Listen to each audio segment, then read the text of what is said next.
ఈరోజు దేవుని వాగ్దానం 149వ కీర్తన 4వ వచనం. 149వ కీర్తన 4వ వచనం. యెహోవా తన ప్రజల యందు ప్రీతి గలవాడు. యెహోవా తన ప్రజల యందు ప్రీతి గలవాడు. యెహోవా తన ప్రజల యందు ప్రీతి గలవాడు. ఆయన దీనులను రక్షణతో అలంకరించును. రాజైన దావీదు పరిశుద్ధ గ్రంథములోని ఎన్నో కీర్తనలను రాశారు. ఈ ప్రతి కీర్తనలోని ప్రతి చరణము తన స్వీయ అనుభవములో నుండే రాశారు. అలాగే రాజైన దావీదు ఎన్నో ప్రవచనాత్మకమైన సంగతులను రాశారు. ఈ కీర్తనలో దేవుని ప్రజలను ఆయన ఎన్నుకున్న తన జనాంగమును బట్టి ఎంతో వివరంగా రాస్తూ దేవుని హృదయాన్ని ఆయన ద్వారా తన ప్రజలకు కలిగే ఆశీర్వాదాలను గూర్చి చెబుతారు. 2వ వచనంలో తమ్మును పుట్టించిన వారిని బట్టి సంతోషిస్తారని, సియోను జనులు తమ రాజును బట్టి ఆనందించుదరని, వారు నాట్యముతోనూ తంబురతోనూ సితారతోనూ స్తుతించి గానము చేస్తారని, భక్తులు ఘనత నుండి ప్రహర్షించుదురని, సంతోషభరితులవుదురని, పడకల మీద ఉత్సాహగానము చేస్తారని చెప్పారు. కారణం తన ప్రజల ఎడల యెహోవాకు కలిగిన ప్రీతిని బట్టి ఆయన దీనులైన తన వారిని రక్షించునని, తన రక్షణతో వారిని అలంకరించునని చెబుతారు. ఈరోజు మన ధ్యాన వాక్యంలో ప్రీతి గల దేవుడు తన ప్రజలకు ఏమేమి అనుగ్రహించునో మనము తెలుసుకుందాం.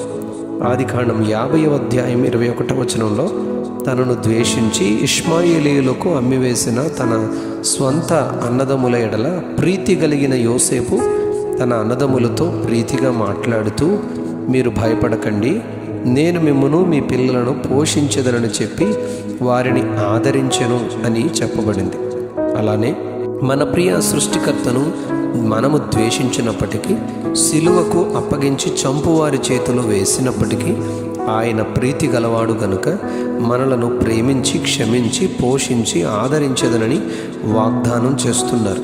యోహాను సువార్త 3వ అధ్యాయం 16వ వచనంలో దేవుడు లోకమును ఎంతో ప్రేమించెను కాగా ఆయన తన అద్వితీయ కుమారునిగా పుట్టిన వాని యందు విశ్వాసముంచు ప్రతివాడును నశింపక నిత్య జీవము పొందినట్లు ఆయనను అనుగ్రహించెను అని, లోకము తన కుమారుని గూర్చి రక్షణ పొందుటకే గాని లోకమునకు తీర్పు తీర్చుటకు శిక్షించుటకు దేవుడు ఆయనను లోకములోనికి పంపలేదు అని చెప్పబడింది.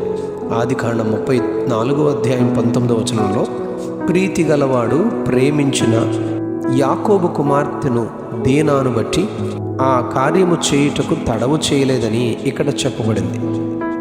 ప్రేమించిన ప్రీతిగల దేవుడు తన ప్రియ సంఘమును గూర్చి మానవాళి రక్షణను గూర్చి ఏమాత్రము వెనుకాడక రక్షించున్నట్లుగా ఆయన మన కొరకు గాయపరచబడినని 53వ అధ్యాయం యెషయా గ్రంథం 5వ వచనంలో మన దోషములను బట్టి నలుగగొట్టబడినని, శిక్షింపబడినని, దౌర్జన్యము నొందినను, మొత్తబడినను ఆయన మన ఎడల ప్రీతి గలవాడుగా ఆయన ప్రేమించి మన కొరకు భరించనని ప్రవచనాత్మకముగా యెషయా 600 సంవత్సరాలకు ముందుగానే దేవుని ప్రేమను ప్రీతిని వర్ణించాడు.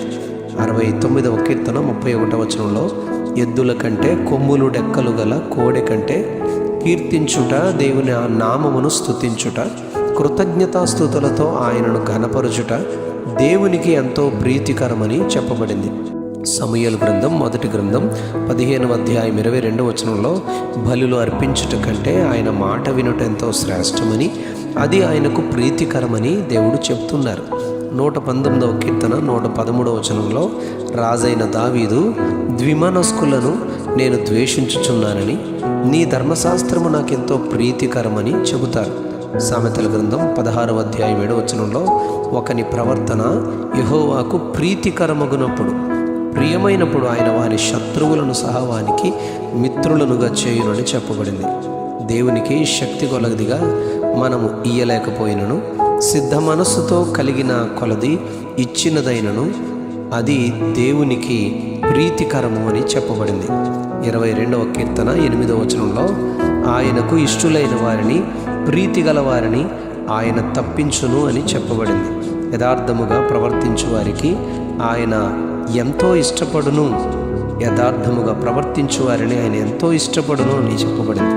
సామెతల గ్రంథం 11వ అధ్యాయం 20వ వచనంలో, యెషయా గ్రంథం 62వ అధ్యాయం 4, 5 వచనాల్లో దేవుని పిల్లలు నివసించు దేశానికి దేవుడే ఒక క్రొత్త పేరును పెడుతూ హెప్సిబా అనగా ఇష్టురాలు, ప్రియమైనది, ప్రీతి గలది అని పిలుస్తూ, ఆయన విడవబడినది అని కానీ పాడైనది అని కానీ నిన్ను గూర్చి ఇక చెప్పక దేవునికి ప్రీతి గలది, ప్రియమైనది అని చెప్పబడింది అని చెబుతారు. అలాగే ఈ ధ్యాన వాక్యమును వినుచున్న మనలను గూర్చి కూడా ఆయన ప్రీతి గలవారమని, ప్రియమైన దేవుని వారమని చెప్పును గాక.